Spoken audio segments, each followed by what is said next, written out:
Welcome back to the Secret VCG Experience with Aaron Gustin, your host. I'm his co-host, Jeff Stevens. I don't know what to say next. Okay, let's get going. Guess the guest. Yeah, we have a special guest in today. This one has 4 fun facts. All right. Yeah. And I think you're going to like each one of these facts because there's something to talk about. I don't know if it'll help you guess the guest or not, but it will definitely give you something to talk about with the guest. Are you ready? Mm-hmm. Fun fact number 1.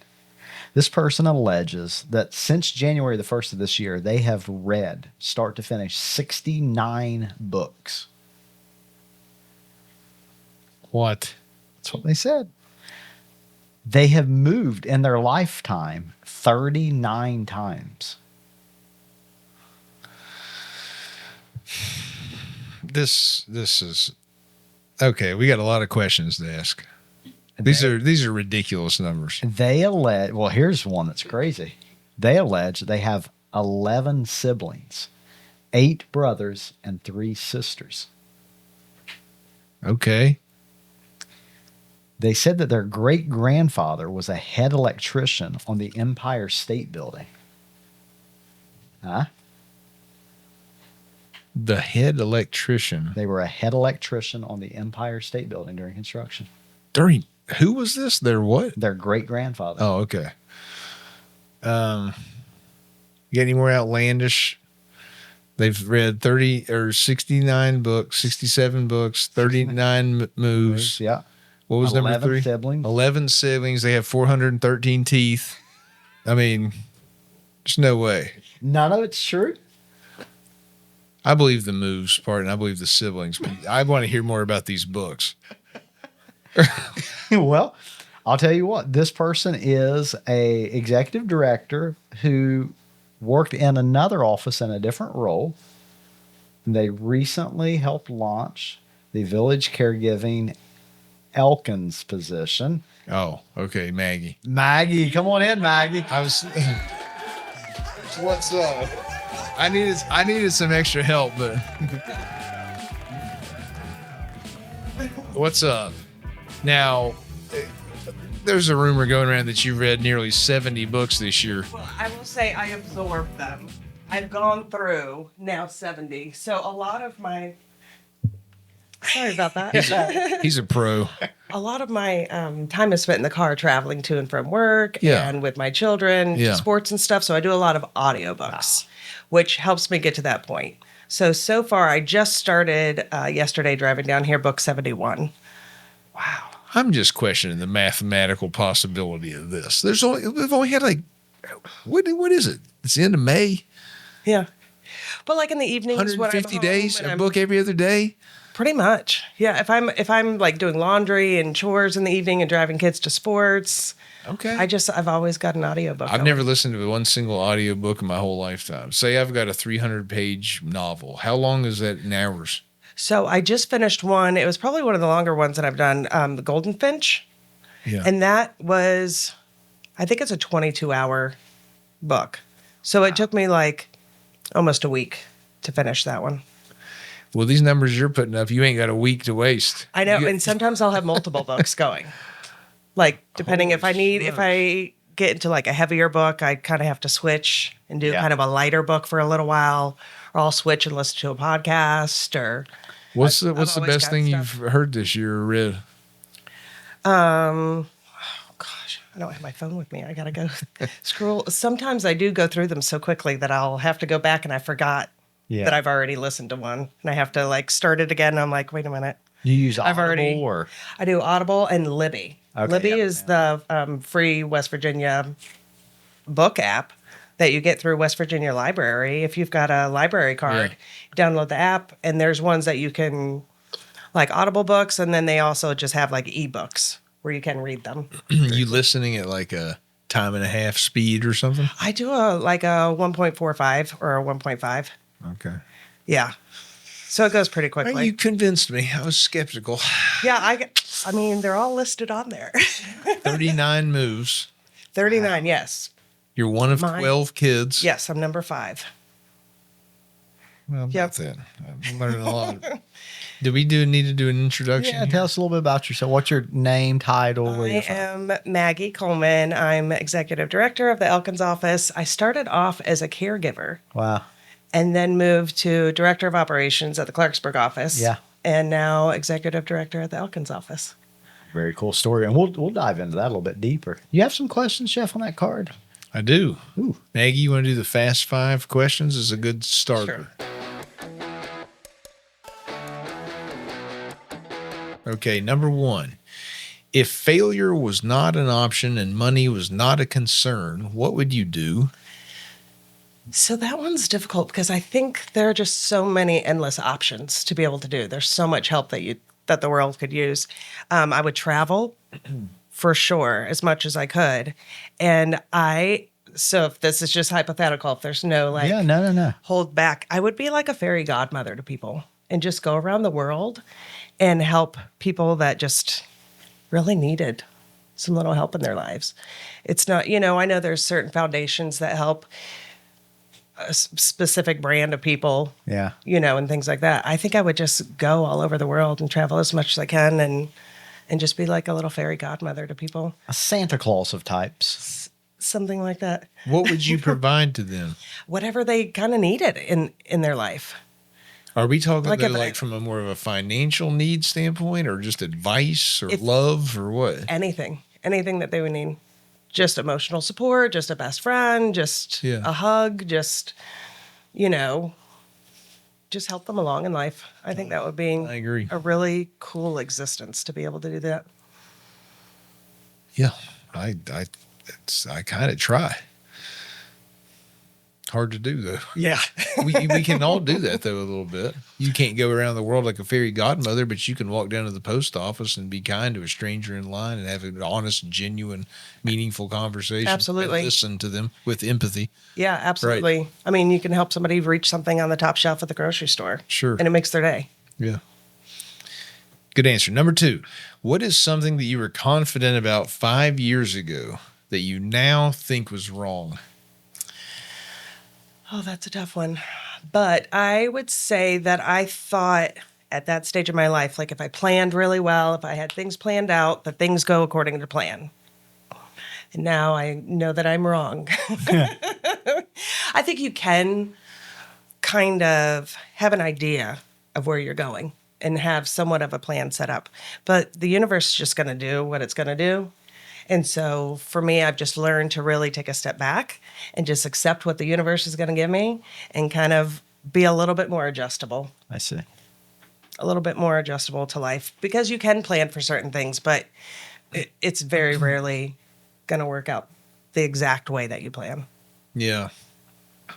That makes me think, you ever hear, gets thrown around constantly in sports nowadays, and then it's even transcended into pop culture. You'll hear it a Mike Tyson quote, everybody has a plan until they get punched in the face, punched in the mouth. Yeah. You hear that all the time, right?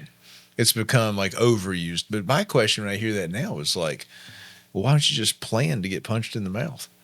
And then what's after that? Yeah. Just think about that. Yeah. Number 3, what is one habit that has made the biggest difference in your life? I think for me, staying grounded, getting outside, getting my feet on the ground, barefoot, 20 minutes of sunshine in the morning, 20 minutes of sunshine in the evening, trying to keep my circadian rhythm on track. Just really staying grounded in nature has helped me personally stay grounded elsewhere in my life. As a parent, as a professional, like in all aspects of my life, I love to be grounded in nature. Mm-hmm. It just really calms my soul, just really keeps me at peace. When you just were giving that answer and I was listening to it, I actually felt like dopamine or something like wash over me in like a real positive way, just thinking about it. It's just such a natural, it's what our bodies like want. Yeah. It's what we thrive so well. Getting on circadian rhythms, getting back to nature, it's just, it's calming for our souls. Sorry, I was looking for water. But I'm with you. Trust me. I've just felt that answer in my body. Number 4, What is something that you pretend to understand, but you really don't? Okay, I've got an answer for this. Teenage slang. So I have 4 teenagers. Well, my oldest just turned 20. But I've got a 20-year-old, 19-year-old, 17, and 15 at home with me. The slang that they have now, I have them explain it to me, and I feel like I understand. Yeah. But then I use it, and they're like, "Ma." Yeah, you can't use it. Give me an example. What's the one they just taught me? Let's see if we can guess. Something chopped Clock it. huzz. What is Somebody it? was a chopped huzz. That's a normal thing that happens on this podcast. Yeah, that's very normal. chopped huzz. Chopped huzz is You got me. I don't know. yeah. What is that? The huzz is basically like somebody that you're interested in. I'm guessing they like it's the nickname for a husband or someone that they find attractive. That's a huzz. Yeah. And a chopped one is not a good Not one. good. Like they're chopped. You've Back heard this? Have you heard this? Oh, stop. Listen, here's a funny thing, Grace. Yeah. There's a lingo going on out there. You think you're young and cool and all that. There's a whole nother thing. Yeah. You know how I know for sure? Because Cameron and Brooke will come over to dinner time and they will ask Rachel for all like the newest stuff that like middle school and high school is saying, and they don't know like half of them. They know like half of them, but then they love this now because they're like, oh gosh. Yeah. And they'll be like, does anybody still say blank? And Rachel's like, no. Oh, like Skippity And I Rizzo. love watching and like, you young people be like, ah, ha, ha, see, not even you knew it. There's even newer ones. There's new stuff all the time. There's stuff since we've been on this podcast. We haven't even heard it yet. I'm sure I'll get another. Yeah, we haven't even heard it yet. Updated one. It's awful. So like for them, I try yeah. and understand. I really don't though, and I'll try to use it. Sometimes I'll use it on purpose just to embarrass. Yeah, there's a cringe factor. because that's my job as a parent to make sure they get that in their life. They have to have a little parental embarrassment. Yeah. Yeah. I love to do the drop off of the kids. We transport kids Yeah. a lot. Like we'll like run them here or whatever, and we'll have a group of kids with us. And as they're like leaving the vehicle, I'll misuse a slang on their way to the restaurant. And my kids just melt with them. I mean, because I sound like Forrest Gump, number one. And then I'm throwing out an improper term. Man, it just, That's fantastic. yep, terrible. I do want to tap into your youth for an extra question. We do need a resource. Now I'm going to make up. You're going to like this. Well, I asked the kids the other night if there was a whatever chopped huzz. Yeah. Okay.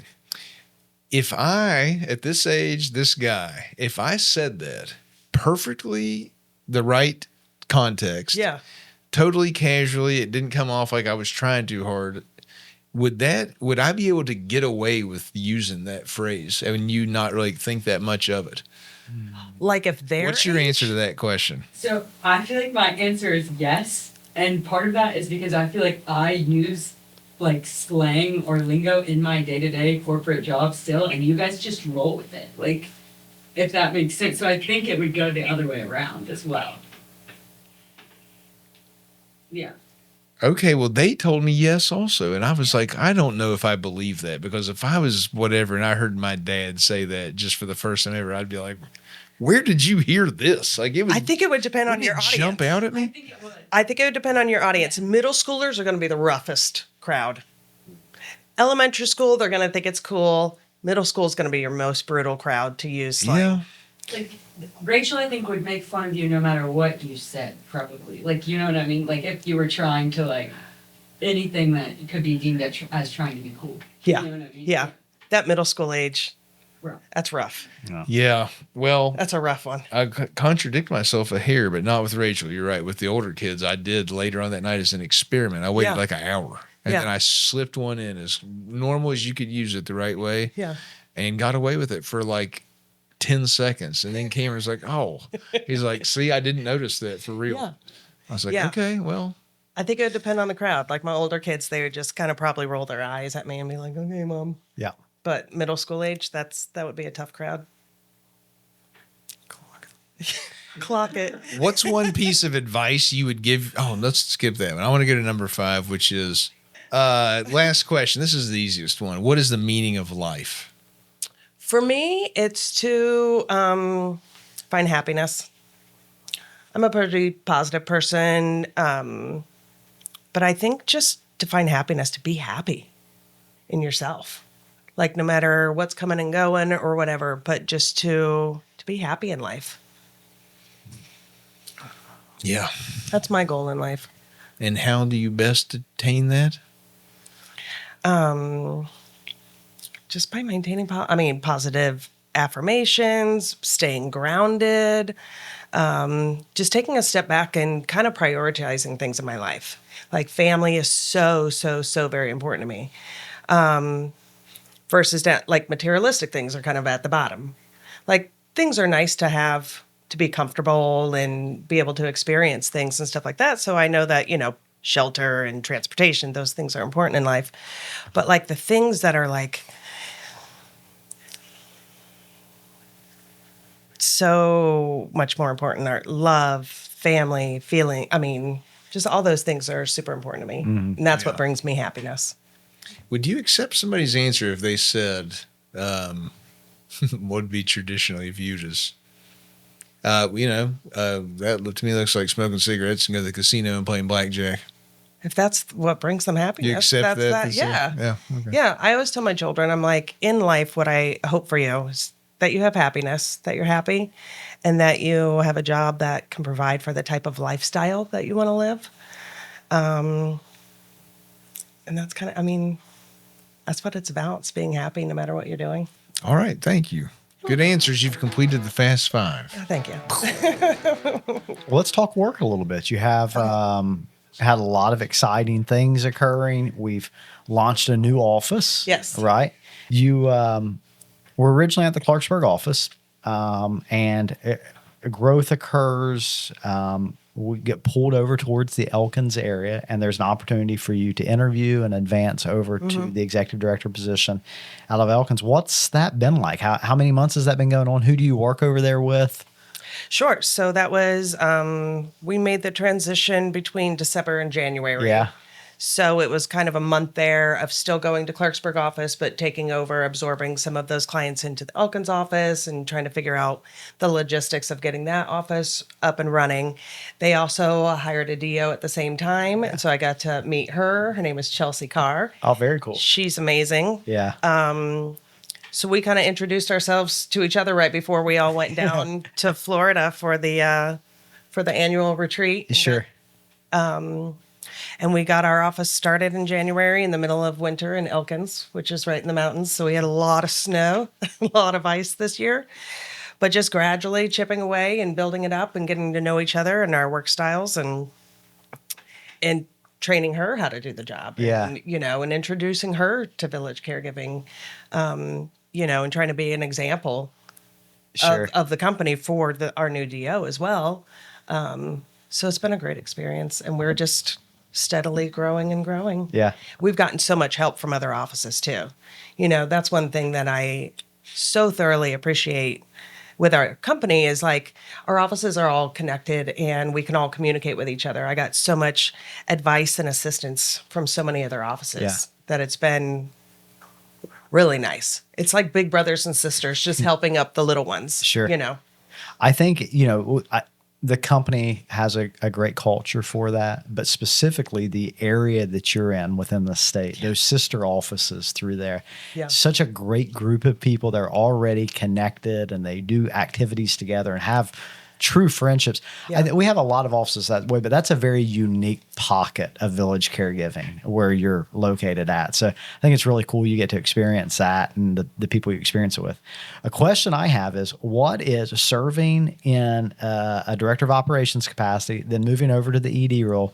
What's one thing that you learn that you're like, oh, wow, I didn't realize that when I was in that different, changing those hats. It's clearly a different type of responsibility and duty. So I think the feeling alone was just different. Like, oh, now this is my baby. yeah, Sure. Instead of like, here, mom, I'll help you do these chores. Yeah. But that's mom's main job. So now I'm, now it's mine. Yeah. And so I think just mentally, immediately, that was a change. Like, I see. I was just like, okay, Now this is on my shoulders. Yeah. I think most of the other stuff I picked up pretty quickly, just learning all the small ins and outs with like all the different processes for like the ADW, PC, like all of those different processes of getting those things started. Sure. But I think the more thing was like, okay, now this is my plate of food. Yeah. I'm sitting at the big kids table now. Sure. What are you most proud of so far that you guys have accomplished from January to today? Oh gosh.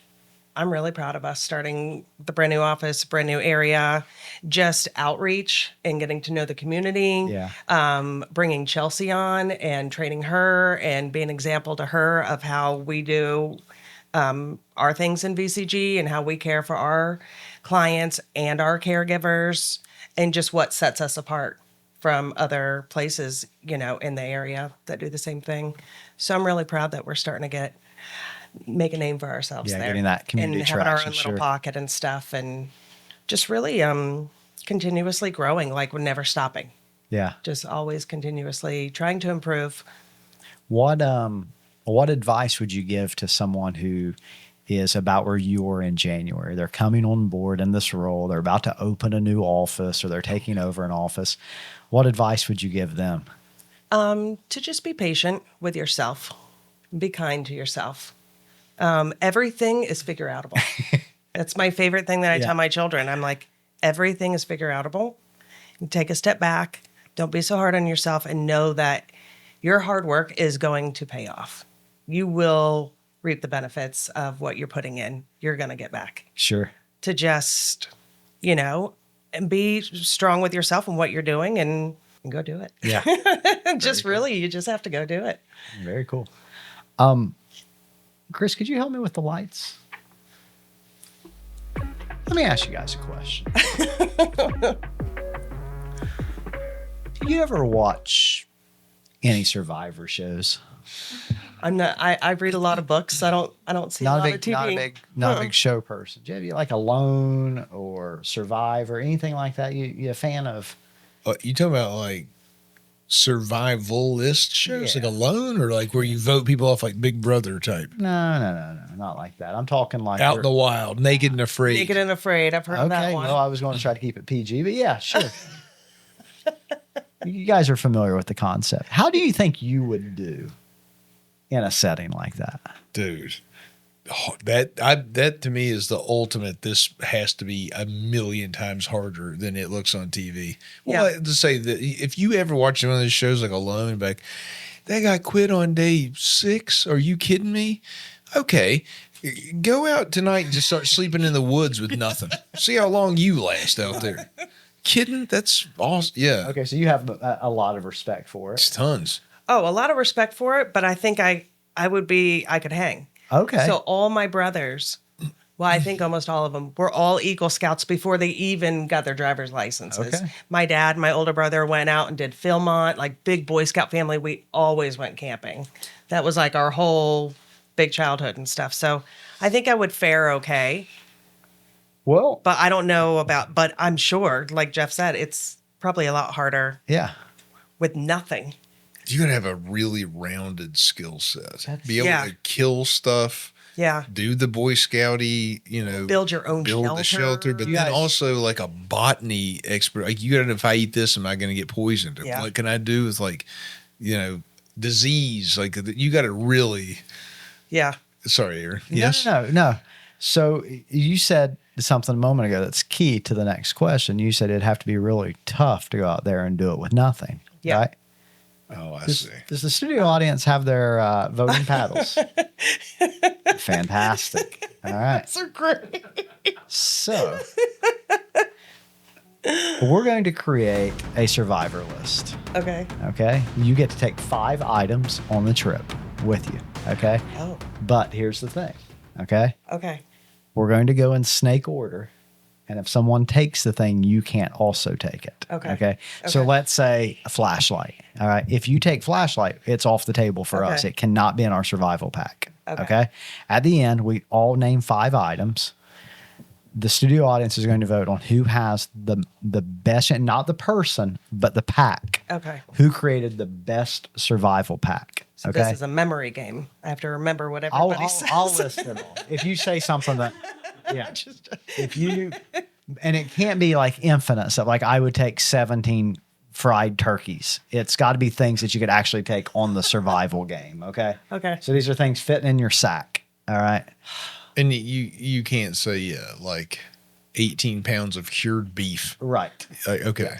Yeah. And okay, can I ask just a couple other questions? Yes, I appreciate your concern for the rules.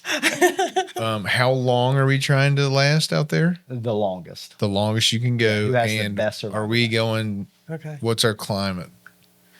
Desert or Arctic? Oh, that's a good question. I always prefer the ones that are up in like northern Canada. So it's gonna be cold. Yes. Okay. Yeah, but when you get there, it's hot. That's how they mess with you. You get there, it's hot. There's terrible bugs. And then the sun goes down. And then, yes. And then the monsoon moves in and then cold air comes. And so you're there through the fall and winter. Okay. Okay. Or you're just there for a night, depending on how you pack. Yep.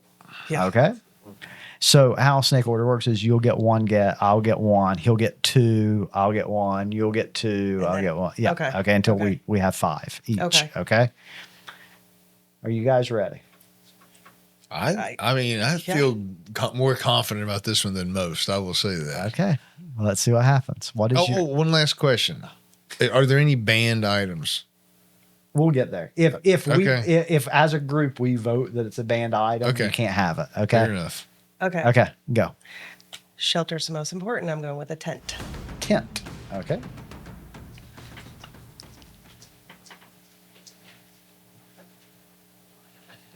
I am going with a sleeping bag. Yes. Yeah. Mm-hmm. Okay. Fire starter. Now, here's the thing. On those survival shows, there's multiple types of fire sources. So which one are you taking? Just like a little flint stick. You want the flint striker. Okay. Something that strikes up some little tinder every time I do it. Not some piece of junk. What? You know what I'm saying. There was a lot of people concerned about that. Number 2. Okay, it's time to ask the question here. What kind of weapons are we talking? Can I take a gun? You could take a gun, but only, hold on. You can take a gun. Pistol, only 5 bullets. You can take a bow and arrow, only 5 arrows. Oh, well then. Okay. I'm That ready. changes things. Well, then I'm gonna have to take a machete. Machete. Okay. Yeah, I can't shoot a tree down with 5 bullets to make a shelter with. So. Okay. I am going with a tarp. Can I have a tarp? Yeah. Okay. Yeah. I was concerned,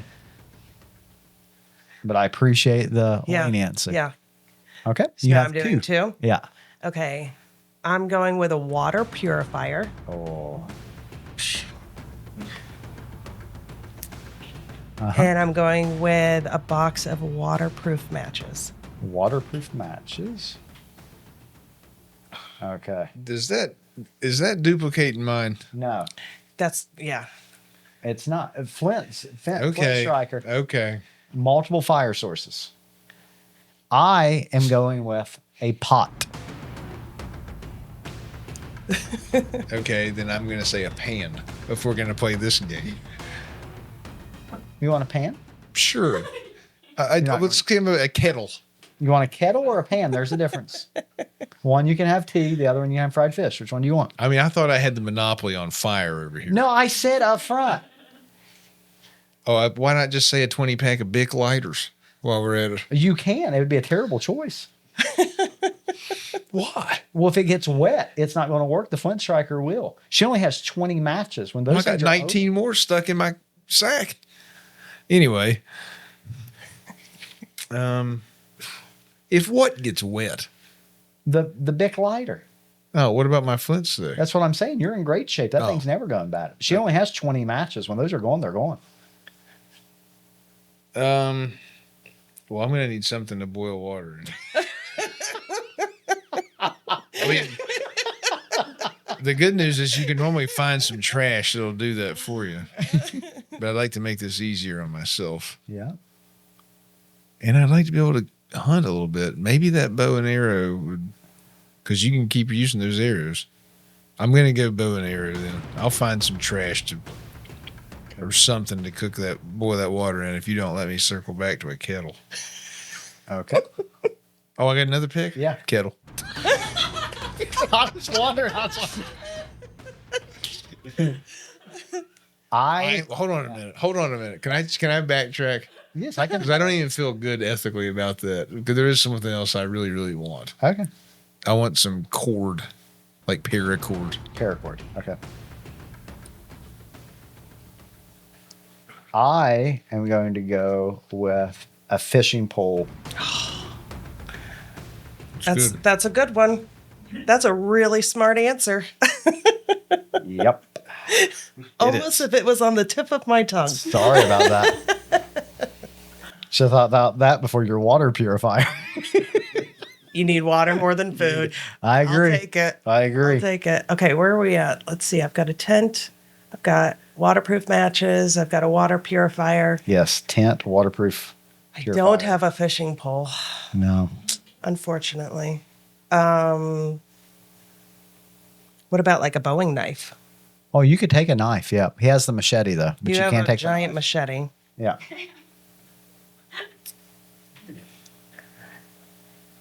What? Does it discount all knives? No. I mean, I'm not the judge.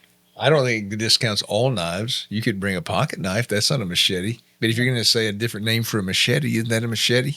Well, I don't know. Yeah. I was just picturing a small knife. What- Okay. Like a Boeing? Fair enough. Yeah. How long do you think that blade is? It's got to be under 6 inches. Oh, under? Then Yeah, that is sorry. like a pocket knife. Okay. Yeah, Well, you can do a lot with a pocket knife. that's true. Yeah. Like a Swiss Army knife.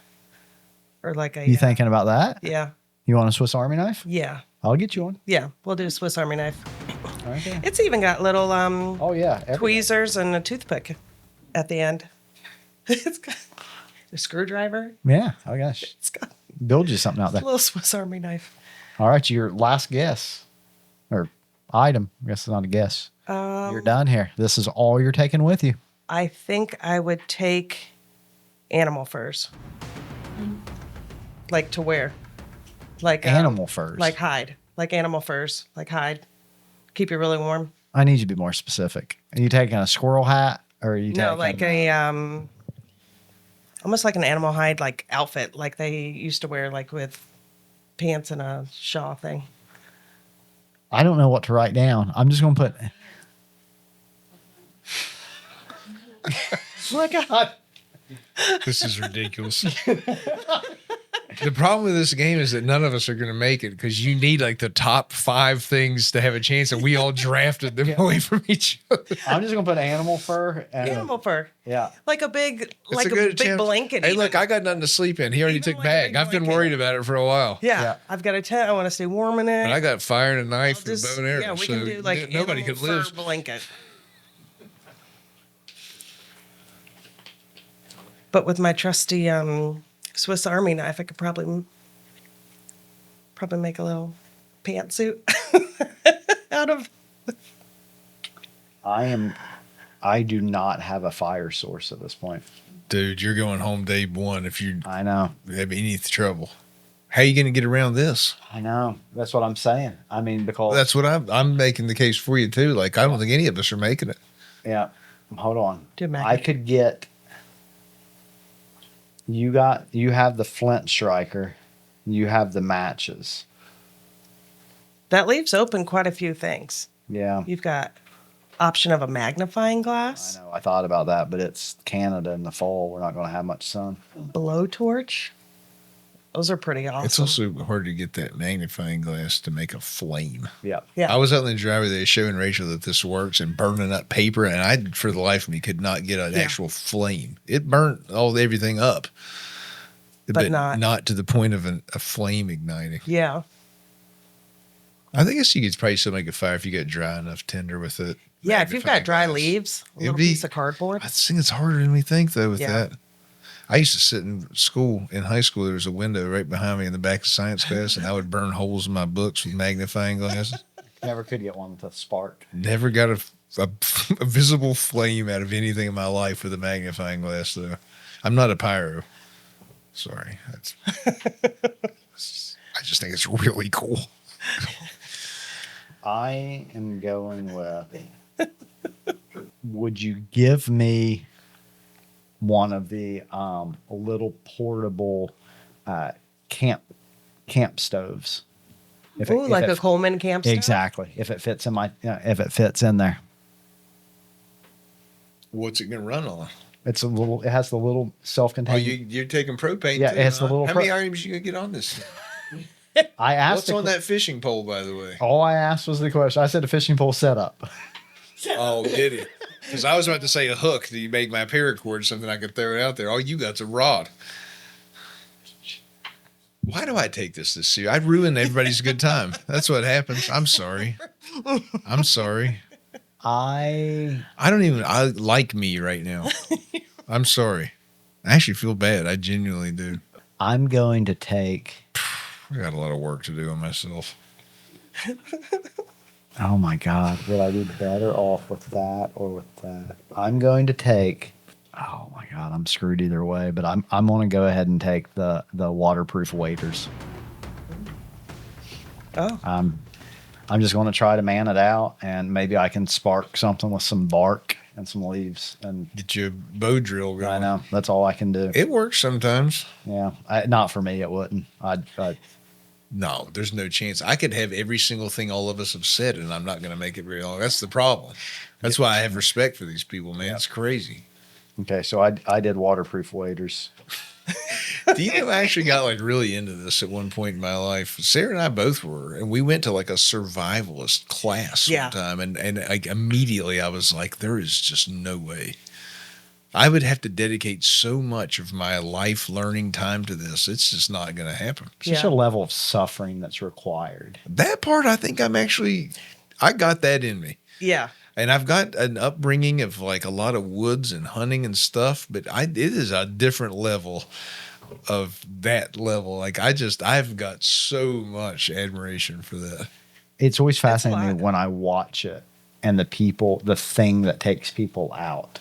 Some people feed off the loneliness and other people go crazy from it. Some people feed off the thing and they go crazy by it. One guy was like, he was obsessed with the mice coming in while he was sleeping in the tent and like drove him crazy. And then I was thinking about this. You get food. Let's say you secure food. Right now, your main thing is you don't have food. Then you get food. Now you're trying to protect the food. So that now the responsibility becomes protecting the resource instead of looking for the resource.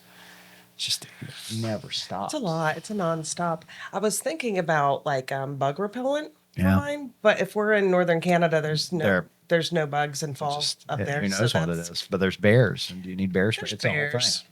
What's your last one? Can I say like a set of fish hooks? Yeah. I don't know if that many comes in a set. You take one, boy, you'd be in risk of getting snagged up and losing that sucker. But if you give me a 3-pack, I guess on the show they give you like 6. Okay, sure of that. Okay, fishing. I got a bow and arrow. I can fish some with that cord. God, I don't have a bag. I better make a good shelter for that fire starter. I'm very worried about myself right now. The only hope that you have is the paracord makes some type of shelter. Well, I'd make a shelter out of something. Try to put a fire in it. One shelter, then water source, then food source. Neither one of us have a bag or a tarp. I have a tent. Oh, okay. Okay, studio audience, lock in here. Okay. The best, not who out of this group is most likely to decide, but whose kit would most likely have the longest duration in the wild. A tent, a purifier for water, a waterproof match set, a Swiss Army knife, and animal fur for covering, a sleeping bag, a tarp, a pot, a fishing pole, and waterproof waders, a flint striker, a machete, a bow and arrow, a paracord, and fishing hooks. All the weapons, all the you are getting fed. Yeah, this man is destroying the environment up there. Nothing is safe. He can catch it, shoot it, hunt it. This is a very important question on how you phrase this to the judges. Is this how long Josh Early could survive with this list, or how long a survivalist expert could survive with this list? See the average You know what I'm saying? person? Yeah, dude. Yeah, I would just say I would like for the judges to apply that to themselves. Okay. Whatever they think the question is being asked here. Is it how long I would make it? Is it how long they would make it? Yeah. Does anyone need me to recap the topics one more time? Okay. If you believe that the flint striker, the machete, the bow and arrow, the paracord, and the fishing hooks gives you the best chance at survival, raise your green card. You have 1 vote. If you believe that the sleeping bag, the tarp, the pot, the fishing pole, and the waterproof waders gives you your best shot for survival, raise your green. Okay. If you believe that a tent, a water purifier, a waterproof match, a Swiss Army knife, and animal fur gives you your best shot at survival, raise your. Wow. All right, folks. For those at home, Maggie has won. Congratulations. Congrats, Maggie. Super excited. It was that animal fur. It had to Just have been. really put it over the top. You know, jump out of that fur and stab them with a knife. That's crazy. Little pocket knife. Well, Maggie, do us a favor. Close us out with your final word here today. What have you got for us? My final word is just, like I said before, and just to reiterate on that, everything is figureoutable. We all come from so many different walks of life, and everybody on this earth does. And so to just be kind to yourself, and be kind to others, give yourself some grace, give others some grace. I like to think of it as like, I always tell my children, I love to meet people all over from all different types of walks of life. And we're all just neighbors on one earth together. Like, be kind to each other, be a good example to others, help others when you can, and just find your own peace and happiness and try to help others along the way. And I think that goes a long way in life. I think you'll find it easier to be happy or happier once you're able to, when you help others and try to help them as well. Sure. So, Mr. Rogers-like approach to life, I think. That's sage wisdom. Yeah. Well, awesome. Maddie, thank you so much. Thanks, Maggie. Enjoyed it. It's fun. Yeah.